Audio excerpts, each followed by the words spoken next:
Today we're going to talk about the book of Micah. This is the sixth book in the Minor Prophets. Micah was active during the reigns of the northern kings Jotham, Ahaz, and Hezekiah. And we can surmise that their reigns occurred at some point during 759 to 687 BCE. And the internal evidence of this text would give credence to the possibility that it was written at some point during the last quarter of the 8th century BCE. The book is broken down into three sections. The first would be chapters 1 and 2, which focus on judgment over the nation of Israel and specifically upon its leaders.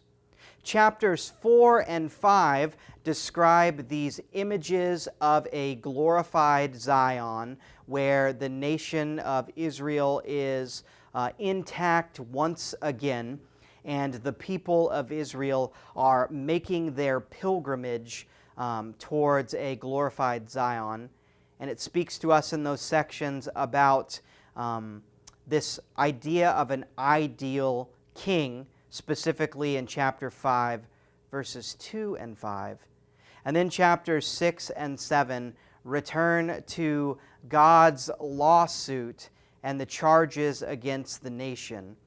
But it ends with an expression of hope that God will not forget God's people.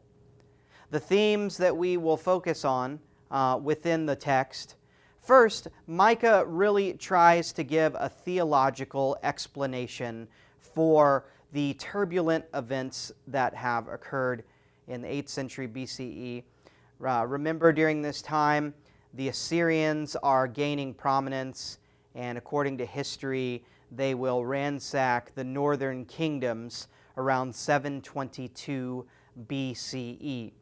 And so, whereas Amos and Hosea prophesy against the nation of Israel for making the temple and the places of worship corrupt, Micah focuses on reminding Israel that they are indeed the high place. They themselves have become corrupt. Not just the places of worship, but the nation as a whole has become sick and is in need of cleansing. Yet in spite of that, there's this theme of future hope. Micah never wavers from the idea that God will restore Israel. And so we see these images of a united kingdom being led by a ideal king. Now, the ideal king figure is fascinating. The idea within the texts of the Old Testament books is that at some point a descendant of the great king, King David, will come once again to rule on the seat of his ancestor David.